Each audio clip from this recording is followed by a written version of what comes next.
Hello বন্ধুরা, আমাদের HD TV চ্যানেলে আপনাদের স্বাগতম। আমি দীপিকা চলে এসেছি আপনাদের জন্য অনুরাগের ছোঁয়া সিরিয়ালের আপডেট নিয়ে। মিশকা মালা পরানোর পরে যখন মুখটা ঘুরিয়ে ফেলে, পাখা দিয়ে বাতাস খেতে লাগে, তখনই রূপা এসে ঘাড়ে হাত দেয়। মিশকা ভাবে, এই রূপা, একে আজকে আমি শেষ করে ফেলবো। পিস্তলটা এক্ষুনি বের করি, ও যদি আমাকে চিনে ফেলে তাহলে কোনোভাবে ওকে বাঁচতে দেবো না। তখনই রূপা বলে, দেখুন আপনি হয়তো এক্ষুনি এসেছেন, তাই ঘেমে একসা হয়ে গেছেন, আর আপনি শরবতটা খেয়ে নিন, দেখবেন ভালো লাগবে। আর আমি আপনার জন্য জল মিষ্টির ব্যবস্থা করছি। মিশকা ভাবে, এই তো, রূপা আমাকে চিনতে পারেনি। তখনই বন্দুকটা নিজের ব্যাগে রেখে দেয়। হঠাৎ করেই মিশকা দেখতে পারে এদিক ওদিকে কয়েকজন লোকজন, কি জানে তারা দরজার বাইরে দাঁড়িয়ে আছে। যদি এই বাড়ির গেস্ট হতো বা পরিচিত, তাহলে তো এই বাড়িতে তারা ঢুকতো, কিন্তু ঢুকছে না কেন, কি করার চেষ্টা করছে, সেগুলো নিয়ে মিশকা একটু তাদের চোখে চোখে রাখে। সমস্ত কাজ শেষ হয়ে যায়। এরপরে সবাইকে উঠে দাঁড়াতে বলা হয়। কোনোভাবেই আর কোনো লাবণ্যর অস্তিত্ব এই বাড়িতে থাকলো না। রবির খুব কান্নাকাটি করে, বলে, তুমি আমাকে কেন ছেড়ে গেলে লাবণ্য? দেখো, আজকে আমার পুরো পরিবার একসঙ্গে রয়েছি, শুধুমাত্র তোমার কারণে। তুমি চলে গিয়েও সবাইকে এক করে দিতে পারলে। লাবণ্য, আমি যে তোমাকে বড্ড মিস করছি। বাবা, আপনি কষ্ট পাবেন না। দেখুন, আমরা সবাই কলকাতায় ফিরে যাব, আর আপনি তো বুঝতেই পারছেন যে আমাদের পরিবারের অবস্থাটা কি। আমরা সবাই মিলে চলুন, মায়ের কাছে আশীর্বাদ নেই হাত জোর করে, যাতে সবাই একসাথে থাকতে পারি, ভালোভাবে বাঁচতে পারি, সব কিছু ভালোই হয়। রূপা কোথায়? রূপাকে তো আমি বলেছিলাম যে সবাই এখানে এসেছে জল মিষ্টি দিতে, রূপা হয়তো সেগুলো আনতে গেছে। রূপা তখনই ওপরে দাঁড়িয়ে থাকে। রূপা রূপা করে চিৎকার করে দীপা, এমনকি সোনাও বলে, রূপা তুমি কোথায়? ওপরে দাঁড়িয়ে আছিস কেন মা, এদিকে আয়। আমি জানি তোর অনেক কষ্ট হচ্ছে, কিন্তু সমস্ত কষ্ট একদিন না একদিন ঠিক ভুলে যাবে। মা, আমি জীবনে অনেক কিছু ছোটো থেকে হারিয়েছি, অনেক কিছু পেয়েওছি, তবে দিদিভাইকে আর কখনো পাবো না। এই বলে দাদুভাইকে জড়িয়ে ধরে আর বলে, দেখ রূপা, এতটা কষ্ট পাস না মা। দেখছিস তো সবাই কতটা কষ্ট পেয়ে আজকে লাবণ্য সেনগুপ্তর মতো একজন ভালো মানুষকে বিদায় জানালো। তখনই একজন চলে আসে রজনীগন্ধার স্টিক হাতে নিয়ে, আর কান্না করতে শুরু করে। ম্যাডাম, আপনি আমার জন্য যা কিছু করেছেন আমি কখনো ভুলবো না। ওনাকে থামাও, বুঝতেই তো পারছো। কি ভাই, আপনি কোথা থেকে এসেছেন? আমি কলকাতায় থাকি। ম্যাডাম আমার মাথার উপর ছাদ ঠিক করে দিয়েছে, ম্যাডামের জন্য আমি সব কিছু করতে পেরেছি। আমি বলছি, ম্যাডামের এই চলে যাওয়াটা আমি কোনোভাবে মেনে নিতে পারছি না। সবাই জল মিষ্টি খেয়ে যাবেন, এরকম করবেন না, আমরা তো সবাই এখানে রয়েছি। তখনই মিশকা দেখতে পারে দুজন লোক হঠাৎ ভেতরের দিকে ঢুকে যাচ্ছে। মিশকা তাদের ফলো করে, দেখতে পারে তারা কিছু একটা করার চেষ্টা করছে। ভাবে যে না, বড়সড় কিছুই একটা তারা করবে, যার জন্য এরকম করছে। কিছু জায়গায় তারা ক্যামেরা তো লাগিয়েছে, পুরো বাড়িতে এমন কিছু রেখে দিয়েছে যাতে সেনগুপ্ত পরিবার ধ্বংস হয়ে যায়।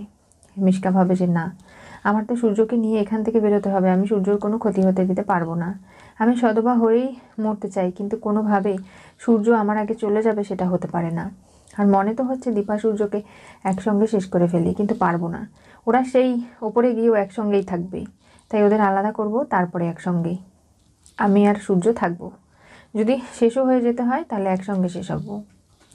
রূপাকে তার মা জড়িয়ে ধরে, বলে, মা, তোমার জড়িয়ে ধরাতে আমার বুকের ভেতরটা একেবারে ঠান্ডা হয়ে গেল। তোমার ভালোবাসায় অন্য রকম একটা টান মায়া রয়েছে, কিন্তু আমার কেন মনে হচ্ছে যে সব কিছু ঠিক নেই। রূপাও দেখতে পারে কয়েকজন ভেতরে যায়, এরপরে আবার সেখান থেকে বাইরে বেরিয়ে যায়। ভাবে, মা বাবাকে কি বলবো, থাক, ওদের মনের যা অবস্থা, দেখি আগে কি হয়। তোমার কি হয়েছে রূপা? তুমি অস্থির অস্থির করছো কেন এরকম? দেখো, আমি নিজেও জানি না হিংসুকুটি আমার কি হয়েছে। তুমি কিন্তু সারা জীবন আমাকে এই নামেই ডাকবে, বুঝতে পেরেছো? কালকে কি হবে আমি সেটাই জানি না, সারা জীবনের হিসেব কি করে করব। এটা আবার কোন ধরনের কথা রূপা? দেখো মা, সেনগুপ্ত পরিবারের সবাই একসাথে থাকতে চাই আমরা, সবার যা সিদ্ধান্ত আমারও তাই, কিন্তু কালকে কি হবে আমরা কেউই জানি না। আমি কি করে এত দিনের ভবিষ্যতের প্রতিশ্রুতি ওকে দেব? দেখলে লাবণ্য, তুমি তোমার ছেলে মেয়ে নাতি নাতনিকে তুমি সঠিক শিক্ষা দিতে পেরেছো। আজকে তুমি থাকলে খুব খুশি হয়ে যেতে, কিন্তু তুমি নেই বলে আমরা সত্যি গার্জিয়ান হারা হয়ে গেলাম। মা, এসো এদিকে, আমরা সবাই মিলে মায়ের কাছে প্রার্থনা করি। তখনই হঠাৎ সেখানে কুমারের গলার আওয়াজ, বলে, হাই সেনগুপ্তরা, আমি কুমার। কি ব্যাপার, তোমাদের সমস্ত শেষ কাজ শেষ হয়ে গেল তো? এবার একসঙ্গে সবাইকে শেষ করব। পুরো বাড়িতে আমি এমন কিছু জিনিস ফিট করে রেখেছি যার কারণে তোমরা কেউ এই বাড়ি থেকে বেরিয়ে যেতে পারবে না। কি বলছো কি? তোমাকে একদমই আমরা ভয় পাই না কুমার। সাহস থাকে তো সামনে চলে এসো, এসে চোখে চোখ রেখে লড়াই করো। পেছন থেকে কেন লড়াই করছো? তুমি আমাদেরকে ভয় পাও না তাই না? তখনই এই দেখো আমার হাতে রিমোট রয়েছে, আর এটা দিয়ে আমি বাইরে থেকে কন্ট্রোল করছি সব কিছু। তখনই একটা বাটন চাপ দিলে সেখানে ধোঁয়ায় ধোয়া হয়ে যায়। চারিদিকে লোকজন ছোটাছুটি করে। সূর্য বলে, আপনারা ছুটবেন না, আপনাদের লেগে যাবে। আর কুমার, শত্রুতা তোমার সেনগুপ্ত পরিবারের সাথে। তুমি কেন বাইরে থেকে আসা মানুষদের ক্ষতি করবে? মিশকা পড়ে যেতে লাগে। সূর্য তাকে ধরে ফেলে আর বলে, আপনার লাগেনি তো? না। দেখুন, দৌড়াদৌড়ি করবেন না, কোনো কিছু হবে না, ভয় পাবেন না। মিশকা তো খুব খুশি। সূর্য মিশকার হাত ধরেছে, তার ছোঁয়া স্পর্শটা পাওয়ার জন্য মিশকা তো পাগল ছিল। এর জন্যই তো এতটা পাগল, সূর্যকে পাওয়ার জন্য। কিন্তু সূর্যকে কোনোভাবেই কোনো ক্ষতির সম্মুখীন মিশকা হতে দেবে না। তার জন্য সে ভাবছে যে এখান থেকে আমাকে বেরোতে হবে। এখানে যেটা হলো সেটা শুধুমাত্র ধোঁয়ায় উঠছে, তার মানে লোকজনকে আতঙ্কিত করার জন্য এগুলো করেছে কুমার। তাই বাইরে থেকে ওকে গিয়ে ধরে ওর সমস্ত খেলা আমাকে শেষ করতে হবে। এই সেই কুমার যে লাবণ্য সেনগুপ্তের সঙ্গে শত্রুতা ছিল। কিন্তু আমি সেনগুপ্ত পরিবারকে শেষ করার আগে অন্য কেউ শেষ করবে সেটা তো হতে পারে না। লাবণ্য সেনগুপ্ত এখন আর নেই, তার বংশধরেরা রয়েছে। তুমি কি চাইছো কুমার? আমিই বলছি, আমার ছেলে মেয়ে নাতি নাতনিকে তুমি ছেড়ে দাও। প্রয়োজনে লাবণ্য স্বামী হিসেবে তুমি আমাকে শেষ করো। বাবা, তুমি এসব কি বলছো? হ্যাঁ, তোমাদের সবাইকে আমি কোনোভাবেই শেষ হতে দেব না। দেখুন, যারা লাবণ্য নয় তারা পাশের রুমে চলে যেতে পারেন, সেখানে কোনো অসুবিধা হবে না। কিন্তু যদি এখানে থাকেন তাহলে দীপা সূর্যর সঙ্গে আপনাদেরও শেষ কাজ হয়ে যাবে। আর আপনারাই ভেবে দেখুন, লোকজন পাশের রুমে চলে যায়। দেখো, আমার বেশি কাউকে প্রয়োজন নেই, উপরে গিয়ে আমাকেও তো জবাব দিতে হবে। শুধুমাত্র সূর্য, দীপা, এমনকি সোনারূপা তার 2 মেয়ে, এই 4 জনকে শেষ করলে আমি শান্তি পাবো, আর বাকিদের ছেড়ে দেব। কারণ ওই জয় যে কোনো কিছুই করে উঠতে পারে না, তাকে মেরে আমি কী করবো? আর ওর বউ, তাদের আমার কোনো প্রয়োজন নেই। বাচ্চা কেউ নয়। কি বললে? এত বড় কথা আমার জামাইয়ের নামেই? মা, তুমি একটু চুপ করো না। কেন? যখন আমার মেয়ে জামাইকে নিয়ে এত কথা বলা হলো তখন তো কোনো প্রতিবাদ করলি না, এখন কেন কথা বলছিস এরকম করে? মিশকা বাইরে এসে দেখতে পারে যে সেখানে রয়েছে কুমার, রিমোট হাতে, ফোনে ভিডিও কলে সবটা দেখছে। আর মিশকা শিওর হয়ে যায় যে এই কুমারের ভাড়া করা গুন্ডারাই এগুলো করেছে। রূপা তার পরিবারের কোনো ক্ষতি হতে দিতে চায় না। কি করবে ভেবে উঠতে পারছে না। কিন্তু হঠাৎ করে তার বুদ্ধি আসে যে না, যেহেতু কুমার এখানে থাকা কাউকে বাড়ি থেকে বেরোতে দেবে না, দিলেই তারা পুলিশে খবর দেবে, পুলিশ এনে নৈনাঙ্কার কাণ্ড শুরু করবে।